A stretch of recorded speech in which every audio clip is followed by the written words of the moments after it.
चिन्तामपरिमेयां च प्रलयान्तमुपाश्रितः कामोपभोगपरमा एतावदिति निश्चितः आशापाशसतेर्बद्धः कामक्रोधपरायणः ईहन्ते कामभोगार्थ मन्यायेनार्थसञ्चयान् इदमद्य मया लब्धमिमं प्राप्स्ये मनोरथम् इदमस्तीदमपि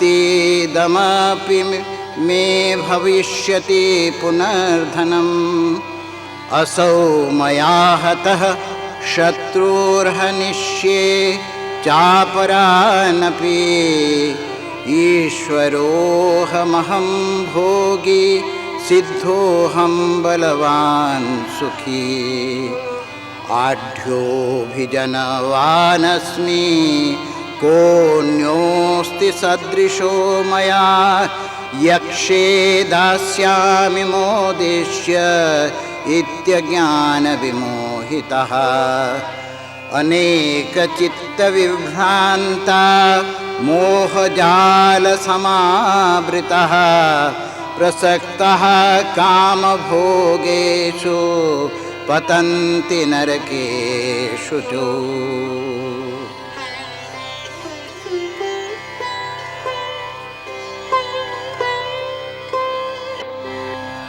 आत्मसंभावितः स्तब्धा धनमानमदान्वितः यजन्ते नाम यज्ञैस्ते दम्भेनाविधिपूर्वकम् अहङ्कारं बलं दर्पं कामं क्रोधं च संश्रितः मामात्मपरदेहेषु प्रद्वेषन्तोऽभ्यसूयकः तानहं द्विषतः क्रूरान् संसारेषु नराधमान् क्षिपाम्यजस्रमशोभानासुरीद्वेव योनिषु आसुरीं योनिमापन्ना मूढा जन्मनि जन्मनि माम प्राप्येव कौन्तेय ततो यान्त्यधमां गतिम्।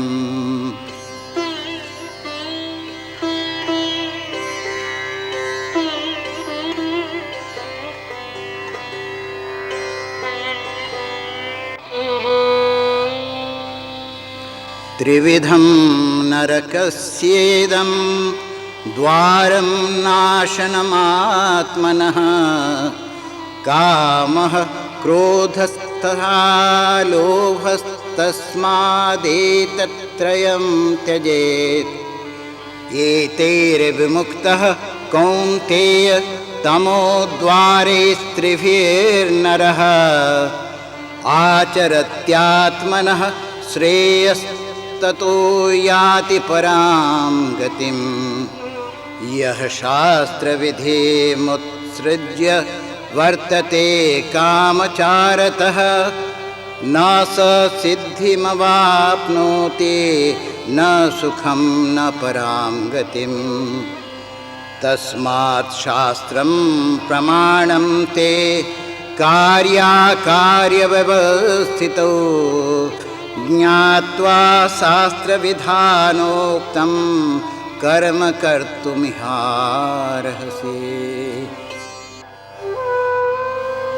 इति श्रीमद्भगवद्गीतासु उपनिषत्सु ब्रह्मविद्यायां योगशास्त्रे श्रीकृष्णार्जुनसंवादे दैवासुरसम्पदविभागयोगो नाम षोडशोऽध्यायः।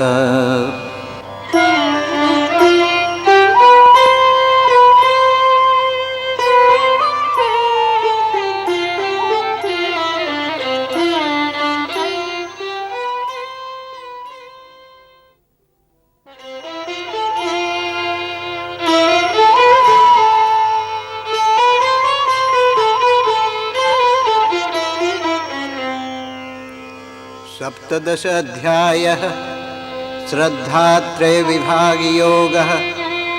अर्जुन उवाच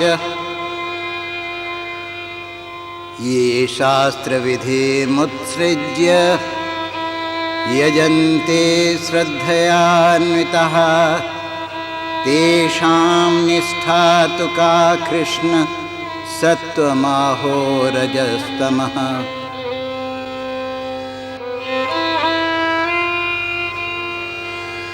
श्रीभगवानुवाच त्रिविधा भवति श्रद्धा देहिनां सा स्वभावजा सात्विकी राजसी चैव तामसी चेति तां शृणु।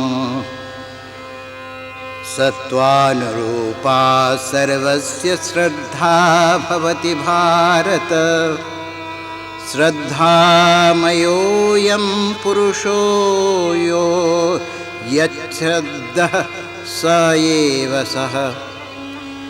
यजन्ते सात्विका देवान् यक्षरक्षांसि राजसः प्रेतान् भूतगणांश्चान्ये यजन्ते तामसा जनः।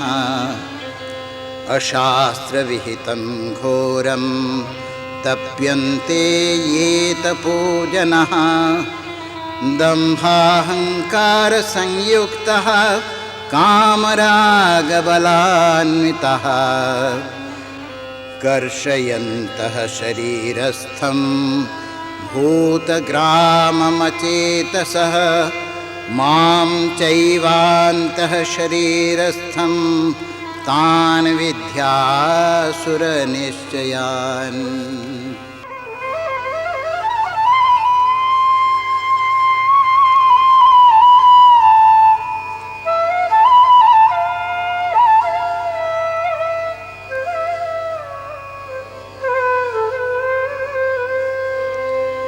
आहारस्त्वपि सर्वस्य त्रिविधो भवति प्रियः यज्ञस्तपस्तथा दानं तेषां भेदमिमं शृणु।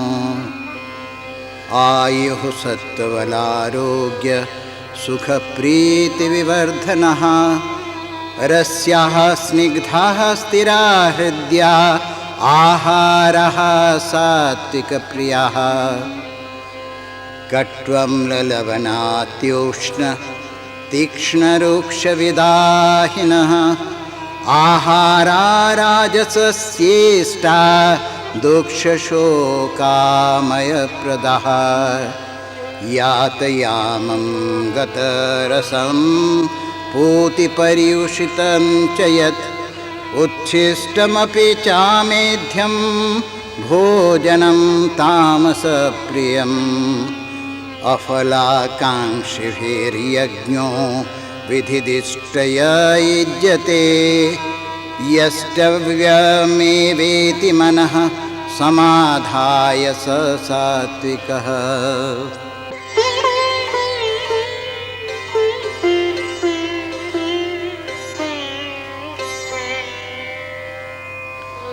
अभिसन्धाय तु फलं दम्भार्थमपि चैव यत् युज्यते भरतश्रेष्ठ तं यज्ञं विधिराजसं।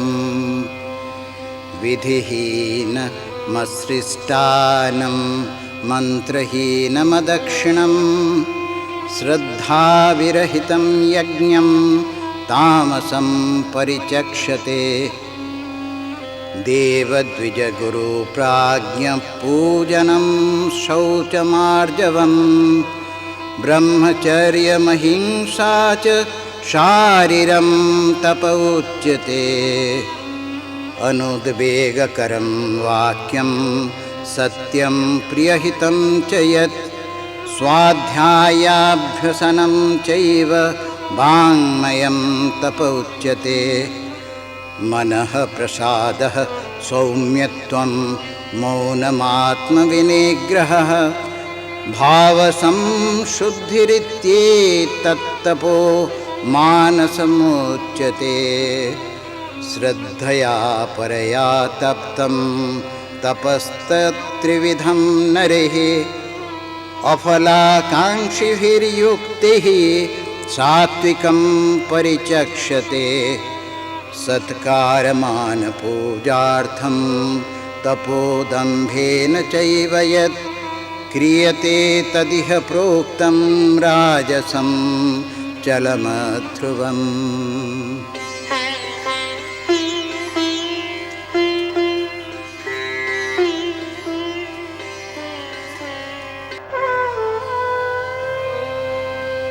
मूढग्राहेणात्मनो यत् पीडया क्रियते तपः परस्योत्सादनार्थं वा तत्तामसमुदाहृतम्। दातव्यमिति यद्दानं दीयतेनुपकारिणे देशे काले च पात्रे च तद्दानं सात्विकं स्मृतम्। यत्योपत्योपकारार्थं फलमुद्दिश्य वा पुनः दीयते च परिक्लिष्टं तद्दानं राजसं स्मृतम्। अदेशकाले यद्दानमपात्रेभ्यश्च दीयते असत्कृतमवज्ञातं तत्तामसमुदाहृतम्। ॐ तत्सदिति निर्देशो ब्रह्मणस्त्रिविधः स्मृतः ब्राह्मणास्तेन वेदाश्च यज्ञाश्च विहिताः पुरा। तस्मादोमित्युदाहृत्य यज्ञदानतपः क्रियाः प्रवर्तन्ते विधानोक्तः सततं ब्रह्मवादिनाम्। तदित्यनभिसन्धाय फलं यज्ञतपः क्रियाः दानक्रियाश्च विविधाः क्रियन्ते मोक्षकाङ्क्षिभिः।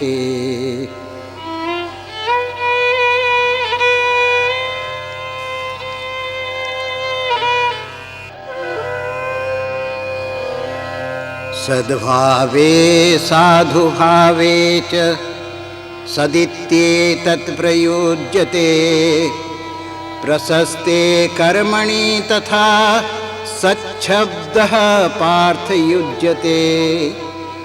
यज्ञे तपसि दाने च स्थितिः सदिति चोच्यते कर्म चैव तदर्थीयं सदित्येवाभिधीयते।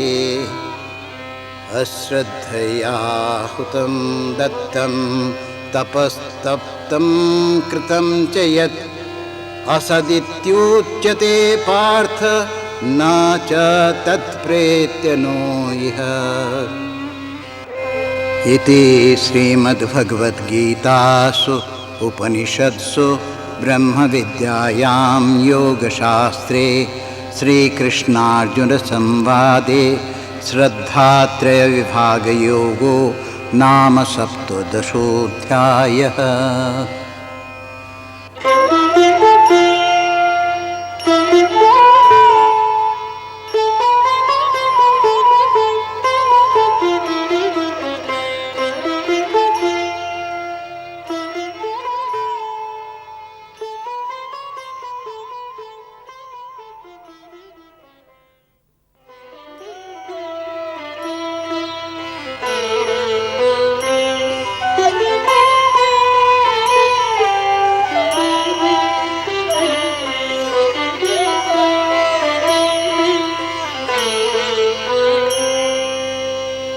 अष्टादशाध्यायः मोक्षसन्न्यासयोगः। अर्जुन उवाच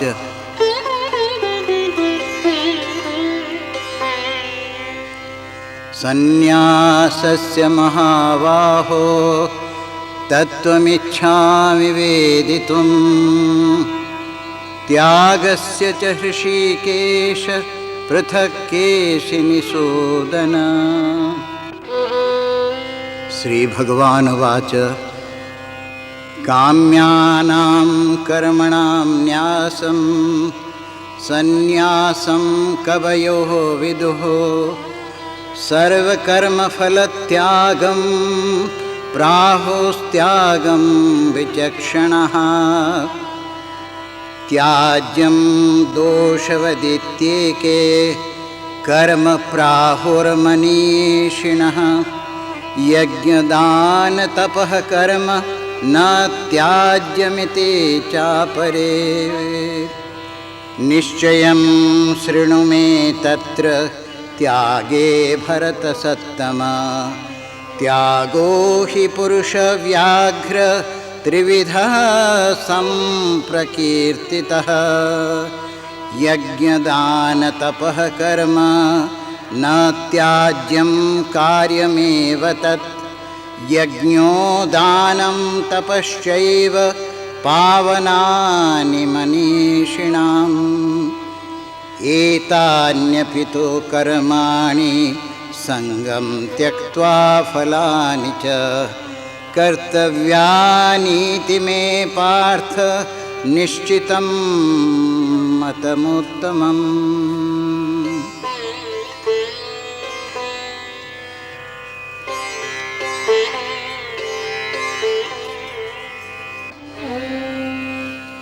नियतस्य तु सन्न्यासः कर्मणो नोपपद्यते। मोहात् तस्य परित्यागस्तामसः परिकीर्तितः। दुःखमित्येव यत्कर्म कायक्लेशभयात् त्यजेत् स कृत्वा राजसं त्यागं नैव त्यागफलं लभेत्। कार्यमित्येव यत्कर्म नियतं क्रियते अर्जुन संगं त्यक्त्वा फलं चैव स त्यागः सात्विको मतः। न द्वेष्ट्य कुशलं कर्म कुशलेनानुषज्यते। त्यागी सत्त्वसमाविष्टो मेधावी छिन्न संशयः। न हि देहभृता शक्यं त्यक्तुं कर्माण्यशेषतः। यस्तु कर्मफलत्यागी स त्यागीत्यभिधीयते। अनिष्टमिष्टं मिश्रं च त्रिविधं कर्मणः फलं भवत्यत्यागिनां प्रेत्य न तु सन्न्यासिनां क्वचित्।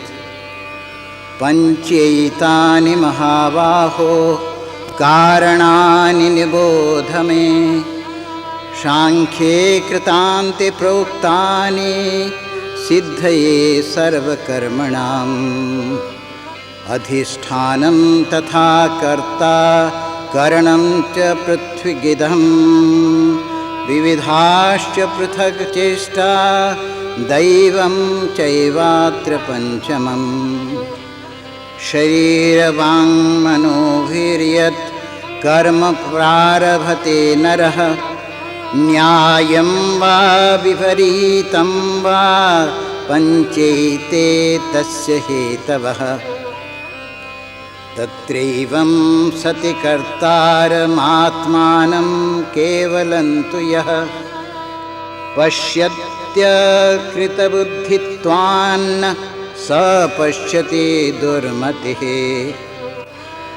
यस्य नाहं कृतो भावो बुद्धिर्यस्य न लिप्यते।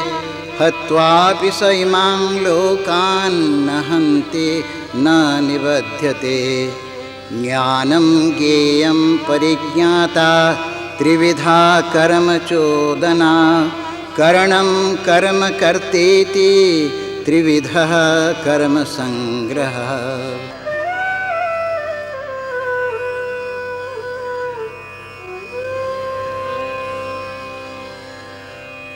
ज्ञानं कर्म च कर्ता च त्रिधैव गुणभेदतः प्रोच्यते गुणसंख्याने यथा वच्छृणोतान्यपि सर्वभूतेषु येनैकं भावमव्ययमीक्षते अविभक्तं विभक्तेषु तद्ज्ञानं विद्धि सात्विकम् पृथक्त्वेन तु यद्ज्ञानं नानाभावान् पृथग्विधान् वेत्ति सर्वेषु भूतेषु तद्ज्ञानं विद्धि राजसम् यत्तु कृत्स्नवदेकस्मिन् कार्ये सक्तमहैतुकम् अतत्त्वार्थवदल्पं च तत्तामसमुदाहृतं नियतं संगं रहितमरागद्वेषतः कृतम् अफलप्रेप्सुना कर्म यत्तत् सात्विकमुच्यते यत्तु कामेप्सुना कर्म साहंकारेण वा पुनः क्रियते बहुलायासं तद्राजससमुदाहृतम्।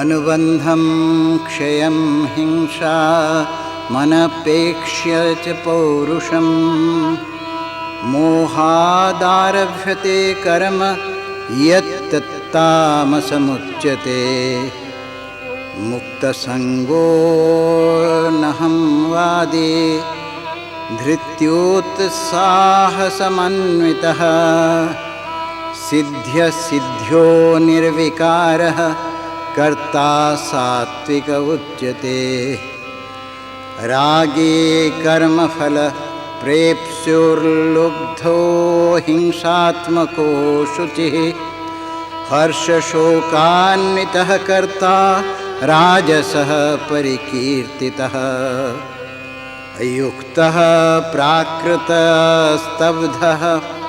शठो नैष्कृतिकोलसः विषादी दीर्घसूत्री च कर्ता तामस उच्यते बुद्धिर्भेदं धृतेश्चैव गुणतस्त्रिविधं शृणु प्रोच्यमानमशेषेण पृथक्त्वेन धनञ्जय प्रवृत्तिं च निवृत्तिं च कार्याकार्ये भयाभये बन्धं मोक्षं च या वेत्ति बुद्धिः सा पार्थ सात्विकी यया धर्ममधर्मं च कार्यं चाकार्यमेव च अयथावत् प्रजानाति बुद्धिः सा पार्थ राजसी।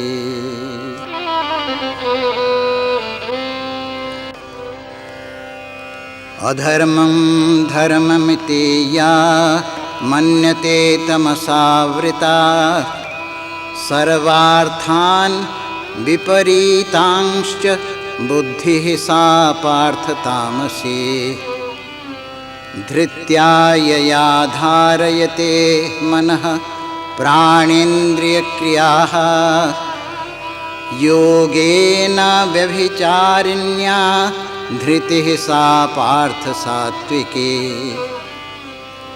यया तो धर्मकामार्थान् धृत्या धारयते अर्जुन प्रसंगेन फलाकांक्षी धृतिः सा पार्थ राजसी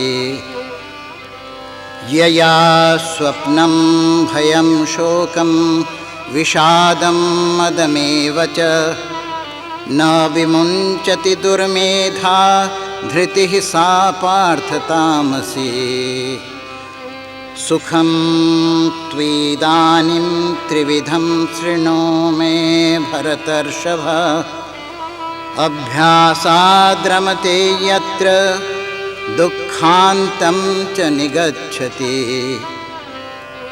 यत्तदग्रे विषमेव परिणामे मृतोपमं तत्सुखं सात्विकं प्रोक्तमात्मबुद्धि प्रसादजम्।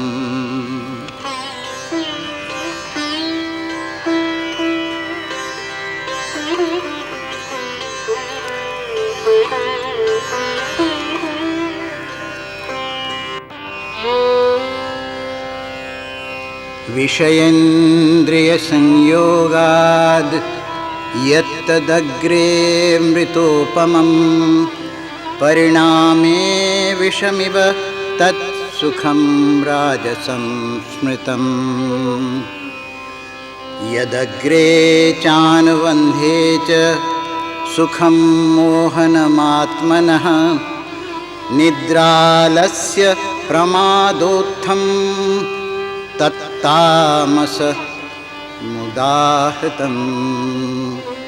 न तदस्ति पृथिव्या वा दिवि देवेषु वा पुनः सत्वं प्रकृतिर्जैर्मुक्तं यदेभिः स्यात् त्रिभिर्गुणैः। ब्राह्मणक्षत्रियविषां शूद्राणां च परन्तप कर्माणि प्रविभक्तानि स्वभावप्रभवैर्गुणैः। शमोदमस्तपः शौचं क्षान्तिरार्जवमेव च ज्ञानं विज्ञानमास्तिक्यं ब्रह्मकर्म स्वभावजम्।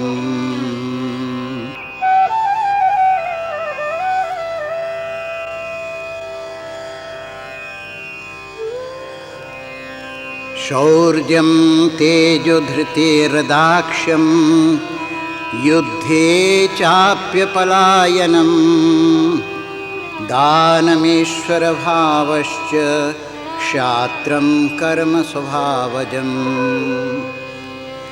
कृषि गोरक्षवाणिज्यं वैश्यकर्म स्वभावजम्। परिचर्यात्मकं कर्म शूद्रस्यापि स्वभावजम्।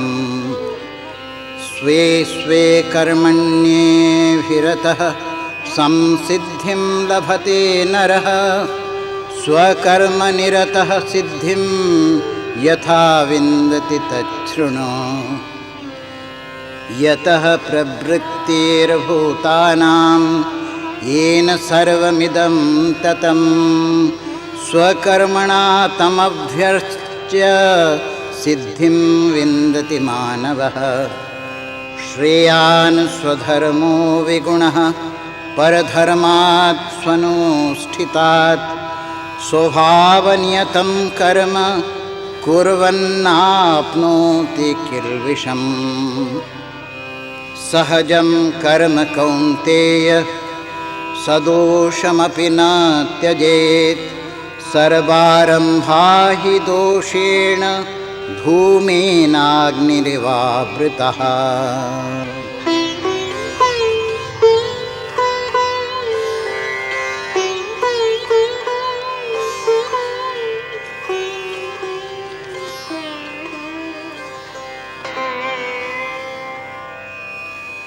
असक्तः बुद्धि सर्वत्र जितात्मा विगतस्पृहः। नैष्कर्म्य सिद्धिं परमां संन्यासेनाधिगच्छति।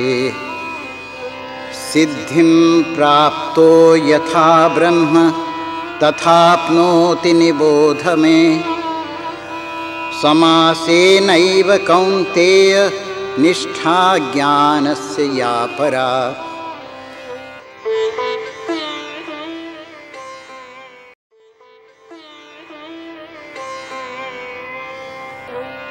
बुद्ध्या विशुद्धया युक्तो धृत्यात्मानं नियम्य च शब्दादीन विषयांस् त्यक्त्वा रागद्वेषौ व्युत्स्य च विविक्तसेवी लघ्वाशी यत्वाक्कायमानसः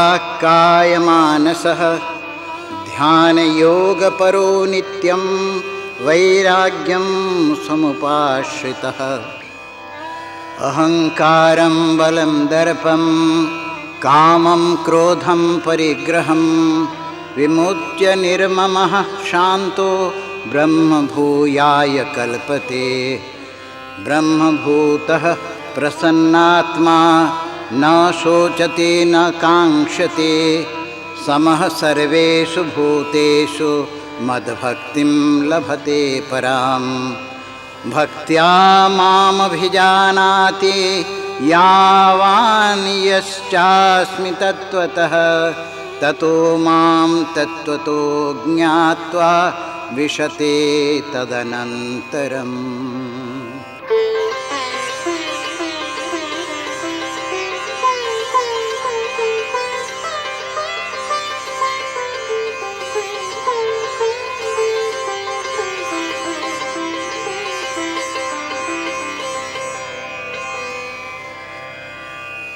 सर्वकर्माण्यपि सदा कुर्वाणो मद्व्यापाश्रयः मद्प्रसादाद्वाप्नोति शाश्वतं पदमव्ययम् चेतसा सर्वकर्माणि मयि संन्यस्य मत्परः बुद्धियोगमुपाश्रित्य मच्चित्तः सततं भव मच्चित्तः सर्वदुर्गाणि मत्प्रसादात् तरिष्यसि अथ चेत्त्वमहङ्कारान् श्रोष्यसि विनङ्क्ष्यसि यदहङ्कारमाश्रित्य न योत्स्य इति मन्यसे मिथैव व्यवसायस्ते प्रकृतिस्त्वां नियोक्ष्यते स्वभावजेन कौन्तेय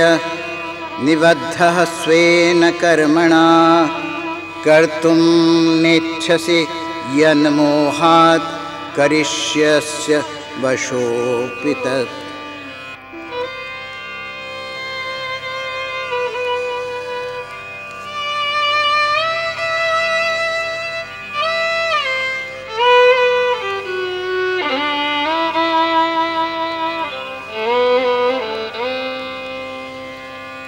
ईश्वरः सर्वभूतानां हृद्देशेऽर्जुन तिष्ठति भ्रामयन् सर्वभूतानि यन्त्रारूढानि मायया तमेव शरणं गच्छ सर्वभावेन भारत तत्प्रसादात् परां शान्तिं स्थानं प्राप्स्यसि शाश्वतम् इति ते ज्ञानमाख्यातं गुह्यात् गुह्यतरं मया विमृश्यै तदशेषेण यथेच्छसि तथा कुरु सर्वगुह्यतमं भूयः शृणु मे परमं वचः इष्टोऽसि मे दृढमिति ततो वक्ष्यामि ते हितं मन्मना भव मद्भक्तो मद्याजि मां नमस्कुरु मामे वैष्यसि सत्यं ते प्रतिजाने प्रियोऽसि मे।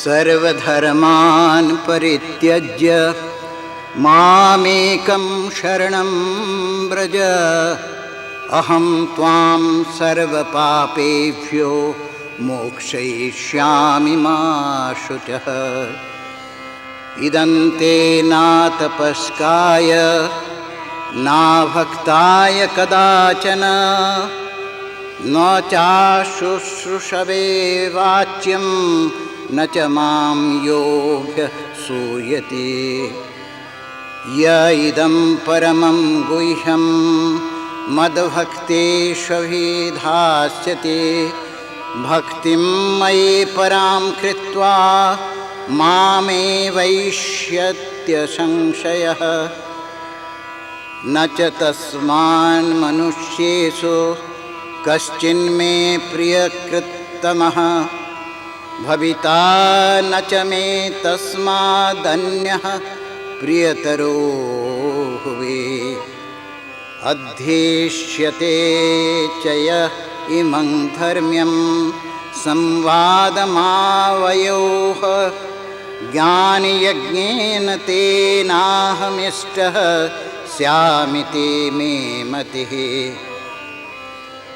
श्रद्धावाननसूयश्च शृणुयादपि यो नरः सोऽपि मुक्तः शुभान् लोकान् प्राप्नुयात् पुण्यकर्मणाम् कच्चिदेतच्छ्रुतं पार्थ त्वयैकाग्रेण चेतसा कच्चिद्ज्ञानसम्मोह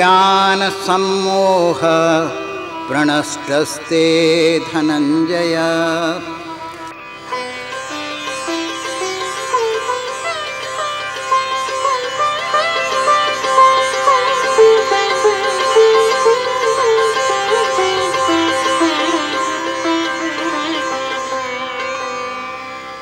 अर्जुन उवाच नष्टो मोहः स्मृतिर्लब्धा त्वत्प्रसादान्मयाच्युत स्थितोऽस्मि गतसन्देहः करिष्ये वचनं तव।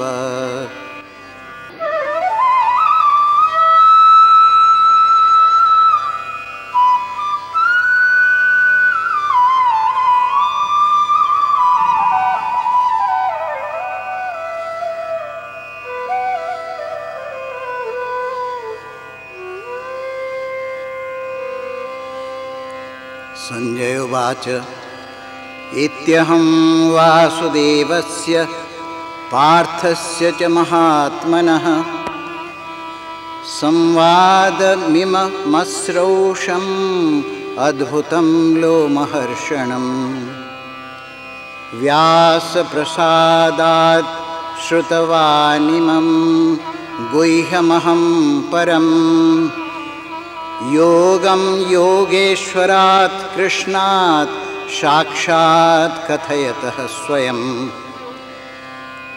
राजन् संस्कृत्य संवादमिममद्भुतं केशवार्जुनयोः पुण्यं हृष्यामि च मुहुर्मुहुः तच्च संस्कृत्य रूपमत्यद्भुतं हरेः विस्मयो मे महान् राजन् हृष्यामि च पुनः पुनः यत्र योगेश्वरः कृष्णो यत्र पार्थो धनुर्धरः तत्र श्रीर्विजयो भूतिर्ध्रुवा नीतिर्मतिर्मम।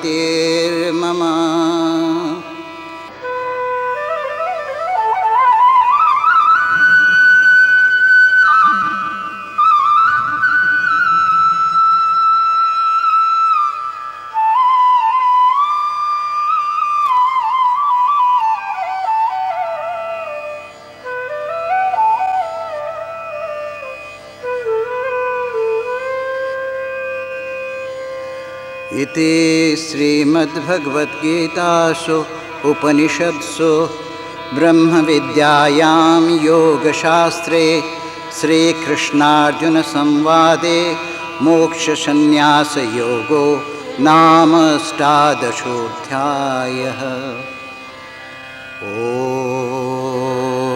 ॐ तत्सत् श्रीकृष्णार्पणमस्तु। हरिः ॐ तत्सत्। हरिः ॐ तत्सत्। हरिः ॐ तत्सत्। सर्वे भवन्तु सुखिनः सर्वे सन्तु निरामयाः, सर्वे भद्राणि पश्यन्तु, मा कश्चित् दुःखभाग् भवेत्। ॐ शान्तिः शान्तिः शान्तिः।